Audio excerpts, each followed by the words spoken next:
I feel like it's gonna run out of battery in a minute, but we'll go with it. Hello beautiful people, welcome back to my YouTube channel, and if you're new then welcome to our community. Don't forget to click the subscribe button so that you can become part of our online community. Today we are going to be talking about how to detect and protect your aura, so let's get started.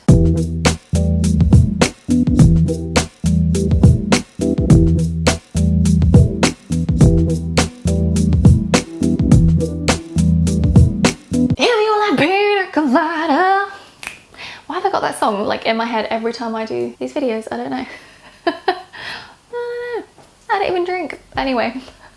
So today we're talking about how to detect and protect your aura, and I think this is really important. I think this is like the number one thing that you need to know in spirituality is how to protect yourself, because once you realize how many energies and how easy it is to tune in and to steal and vampire other people's energies and how easy it is to leak your energy, then you're like, oh wait, hang on a minute, I need to protect myself. So we're just going to be talking about some simple tips that I have for protecting your aura and also how to detect it, because that's a bit of fun, why not? So firstly, what is your aura? Well, it's obviously your energetic body. It's usually made up of about 7 layers. Obviously it can be different, it could be more, it could be less. It depends on how open you are spiritually and you know what's going on in your life, and also whether you're consciously quite an open auraed person or whether you're more protected or more closed in your aura. So usually it could be the different 7 chakra colors, but it also could be that you have particular energy or color that you're working with as well. I've had a couple of aura readings in the past, and even though it's the main 7 colors that they look at, or that this person looked at anyway when reading my aura, it might not be, you know, in a perfect line all the way around the body. You might see in some books there's like this perfect red, then this perfect orange, and this perfect yellow, and so on for the 7 main chakras. And it isn't always like that. Sometimes you have a bit of yellow here and a bit of green there and a bit of blue there. So it's completely fine if your aura is slightly different. I know that there are those aura photographs that you can get as well. I haven't tried them, so I literally cannot comment on them, but I'm going to teach you a really simple way that you can look at your own aura or someone else's aura. I would kind of preface this by saying, please do ask someone's permission to read or to tune into their aura. If you just happen to notice, you know, when you're in conversation with them that you can see that aura, that's slightly different. But if you're going to tune in and try and read that aura, do ask someone's permission. Yeah, let's be nice, let's be good. So your energetic body, your body oh man, your energetic body, that's better, can pick up and absorb other people's energies or emotions or things that you've walked past that are difficult. Like you might walk past someone arguing in the street, you might pick up some of their energy, might get absorbed into your aura if your aura is really open and not protected. And at the same time, you might leak your aura as well, or you can have such a closed or protected aura that actually you don't pick up anyone else's energy or emotions, but they don't pick up on yours, and it can kind of feel like there's just no connection there. It's like talking to, I want to say a tree, but even a tree could be quite interesting. Talking to just a piece of concrete, there's nothing there, like you're not getting anything from them. You know when you have those conversations with people and it's really like you're pulling teeth to think of things to say and to try and get them to talk, they probably have a very closed down aura. Because normally if people have an open but protected aura, and I don't mean open and expanded, there are definitions we'll get into, but normally when it's open and protected you can connect to them. Like I have a very expanded open aura, and I'm definitely working on bringing it in and protecting it more often, because I kind of forget, and I do quite like being quite open and expanded. I do quite like being able to connect and allow people to connect with me. I think that's really great. It's a good way to connect with people on more than just a face-to-face level, especially since at the moment, if we're all living in a world where we can't engage as much face-to-face, it's quite nice to be able to read somebody in a loving way. I don't mean read them as in like actively read their aura, but I mean like, you know when you have a meeting or a session or something on Zoom and you just think, is this person like happy to see me? I don't know. But if they have quite an open protected aura, you'll just know, because you'll feel it, you'll pick up on it straight away. It's like when a friend texts you and you're like, oh, I could definitely feel that you were really upset or really happy or really bothered in that text, whether it's at me or someone else, it doesn't matter, but I can pick up on that. So let's just start with how to detect and see auras, and this can take practice. So if you're somebody who after this video tries it once and it's like it didn't work, that's okay. Don't put so much pressure on yourself, you know, it doesn't have to be perfect the first time. And sometimes, again, if you're looking at someone else's aura and they're very open, it'll be easier to see their aura. If they're quite closed or really well protected, then you might struggle to see it. So again, ask ask their permission. If you want to do it with a friend or a family member, just say to them, please may I have your permission to look at your aura, and please may you consciously choose to open, remove any shields or any blocks so that I alone can see it. So it could almost be like opening a door so that you can then see if you want to practice and try this. So the first thing to do to look at or read someone's aura is to ask them to stand against a plain wall. Ideally, it's going to be a white background. I've got to be honest. The more like neutral the color, like white, this ugly yellow or something like that will be perfect, because there's no distractions. Like this is in the way, this is distracting, this is distracting. You wouldn't want to read my aura here and now. It wouldn't work. It needs to be just completely plain. And if they can stand against it, great. If they have to sit, that's fine. Just as long as you're not really able to see the chair, kind of helps, because the fewer distractions, the better. And then you're going to just take a moment to kind of tune into yourself, close your eyes, maybe just set the intention to awaken that side of your spiritual gifts, or ask your guides for any help. Again, asking the other person's permission, asking them to allow you to see that aura. And then you're going to look at that person in the eye and then look away. You just need to look at them for like 1 or 2 seconds, look away. And then when you look at them again, you want to look just above their shoulder. So you're not looking at them, but you're looking just past basically, and just keep staring at that point. And when you're doing that, you might start to see maybe just an outline, maybe a color here and there, and it's fine. As I say, it might take several attempts or several weeks or months to get this, so don't put pressure on yourself if the first couple of times you don't see anything. And even if you just get a little glimmer, sometimes I think it looks like, gosh, I don't know, like, there's filters, aren't there, where you can have like an expansion of yourself. Sometimes it looks like that, so you might just see like the curve of their shoulder or the curve of their head. So that's absolutely fine. If you just see an outline or a curve, that's okay, you're just getting used to it. But ultimately you might eventually be able to see a color here or a shape there or something, and you might pick up on it. Just wait, just have fun with it, just see what happens. If you want to do it yourself, you can still do it to yourself. You just would put your hand up against a plain wall and do the same. Look at your fingers, look away, look again, and just stare past the point of your hand.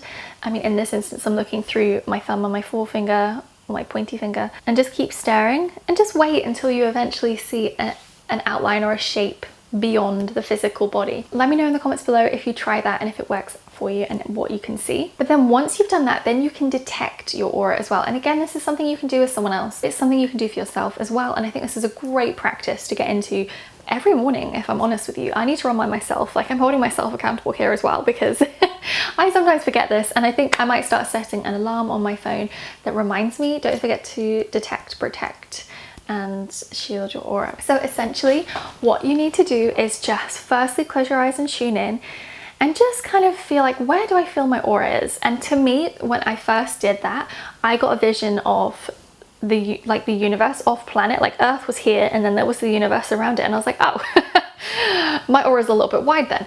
And so then just imagine pulling it in, and for me, I like to imagine pulling it in with a deep breath in, and it's almost like it's being suctioned close to you.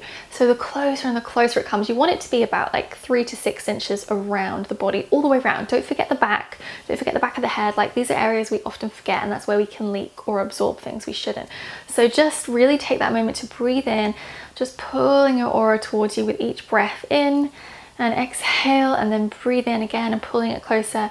And as you're feeling in your mind's eye or just in yourself that it's coming closer, then you can start to use your hands to feel it. And you should be able to feel almost like a pushing back.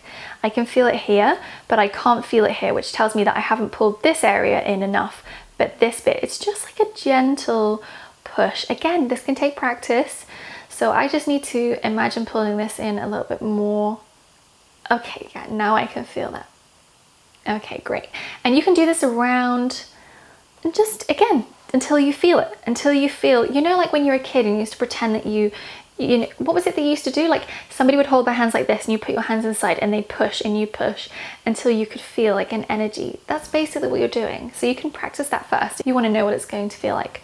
And so just wait until you can feel it. I'm very wide here. I can feel I need to pull it in against my stomach. Oh wow, that's really wide. Okay. But you can just keep doing it in different areas, remembering to do the back, the shoulders, the back of the head, etc. Because the back is literally a place we always forget about. And just pulling it in until you can really feel every single inch of your body that is about 3 to 6 inches away. So for the sake of this video, I'm not going to take that time to do that for myself, because I think we could be here for some time, because I can really feel that this is extremely wide around my stomach. which is interesting. Again, it's really good to note the areas that are more open or more expanded. It's really good to notice that, because that could be an area where you're actually holding more weight, and that again could be your physical weight is protecting the area because your energetic space is not. Okay, so that's also something really good to notice. Quite often, if we have a very open aura, we can end up eating more or comfort eating, because empathically we're picking up more on other people, and so we're comfort eating to have a protective layer because our energetic body isn't doing that. So it's a great technique to try. So you want to do that, bring it in, and then that's when you can do the tips I'm going to share with you now to protect your aura. So you've detected it, you felt it, you've brought it close around the body, and so then what you can do is any of the following. Is totally up to you. But the first thing that you can do is you can visualize for yourself that there's a protective layer around your aura. So it can be any color that you like. For example, it could be blue if you want to work with the protective energy of Archangel Michael, or it could be violet if you want to work with the violet flame. It could be pure white if you just want to bring in that, or it could be golden if you want to work with the Christ consciousness or the Christ itself. It's up to you. And you can just, in your meditation, at the end of your meditation, if you meditate in the morning, or you can set up a meditation for your aura, and just closing your eyes and just imagining that this beautiful shielding light is coming all the way around you, almost like an egg, a sphere, whatever shape feels good for you, but usually it's a sphere because that kind of encompasses all of your aura. And you can just imagine it going slightly above the head and slightly below the feet, because we do have the Earth Star and the Soul Star chakra, and even though we don't use them very often on a conscious level, they're very much active on a subconscious level. So you can just imagine it going like 6 or 12 inches below your feet and 6 or 12 inches above your head, and really surrounding you. And it's up to you how many layers you want to put on. So you could have just one white or golden layer, but then you could add more. So you could then add the violet flame, which is fantastic for cleansing and transmuting negative energy. And then you could add, which I find very useful, mirrors. So I like to think of it almost as if it could be like a chainmail or an armor, like whatever feels good for you. But I imagine it's like just tons of mirrors side by side with each other, and then the actual mirror side is facing outwards. So if anybody kind of comes towards me, it's just reflected straight back to them. It's kind of like if you have the sun and you just have a mirror and it reflects the sun away. So I'm not going to pick up anyone's energy, so I'm putting these mirrors around me. So this is something you can just visualize for yourself every morning, and it literally can take 2 or 3 minutes. You can pull your aura in, you can detect where it is, and then you can visualize wrapping these different layers of protection around you. And it's up to you as well. You can set the intention of, even though I have mirrors around me, people can still receive and connect with me and feel, you know, the love and the compassion or whatever that I'm sharing with them that time. Or you can have it, you know, a bit more like, unless I actively know this person, nobody can tune into or connect with my energy. So there's that option. The other thing that you can do is ask your guides or your angels to help. So I've already mentioned Archangel Michael with blue, but you can of course use any of the archangels. You can use any of your angels or spirit guides. If you don't resonate with angels, that's fine, stick with the first tip.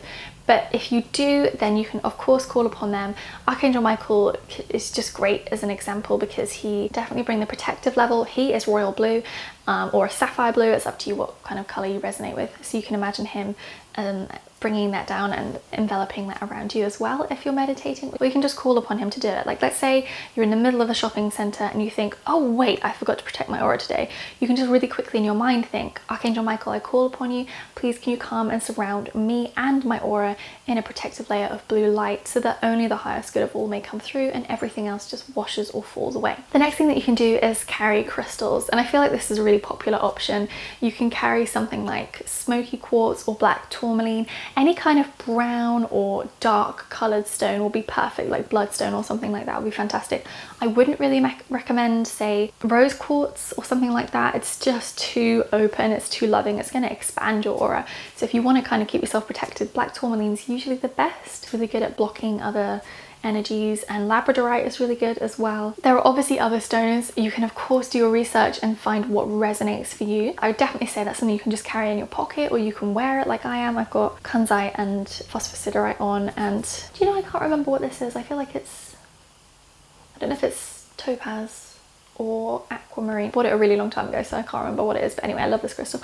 So you can again carry a crystal with you, and that will help protect your aura. You're going to need to actually program the crystal to do that, and it's very simple. When you get your crystal, You just cleanse it with some sage or some sound or some intentions, and then you hold it in the palm of your hand and you just say, I dedicate this crystal to the highest good of all. May it be used in light and love. May this crystal bring forth the properties of protection for my aura and my energetic body whenever I have it near me or on me. And then you just program it that way, and you can cleanse it, I don't know, once a month really. With the full moon would probably be a good idea, just to clear out any energies it's picked up. And then the final way that you can protect your aura is with an aura or a room spray. And I love these. I just recently got this, so I'm going to actually pop the link to the Etsy shop I bought it from for you guys to check it out if it calls to you. These are actually Archangel aura sprays. This one in particular is psychic protection, so this is something I would probably on a daily basis, but mostly if I'm working with clients or if I'm working with the Akashic Records and I'm tuning into the client's chart before I have a session with them, I would protect myself before entering the records. So this is fantastic, and you just literally, it's got a little affirmation you say here, you just literally spray it around yourself, or if you get a room spray, you spray it in the room. You want to make sure you get the corners, the windows and the door mostly. That's where the energy can kind of hide. Then you're just going to repeat the affirmations, or maybe you make up your own affirmation. Again, it really depends, but these are fantastic for cleansing and protecting your aura. I really recommend, especially if you're working in the spiritual field with your business or something, I really recommend having these. Like if you do tarot readings or something along those lines, then you can spritz yourself and the client space where they're going to be sitting in between each session, and it's fantastic because you've set that intention. Maybe you've already set up your sacred space and your energetic barriers before the sessions, but if you've got back-to-back readings, just spritz, spritz, spritz, everything's fine. And this smells incredible, by the way. This one has smoky quartz, hematite, peridot, frankincense, juniper, pine and rose and some other bits. It's really nice. It smells incredible, so I definitely recommend thinking about getting that, especially if you're somebody who has a very open aura. So let's just talk about the types of auras you can have. You can have open and expanded, protected and closed. So open and expanded is somebody who has a really wide aura, like I did, literally off the planet. And whilst that's really beautiful that you're so open and open-faced and ready to connect with people, you're going to find you're picking up a lot of stuff that belongs to other people, which is not really what you want, because it can drain you.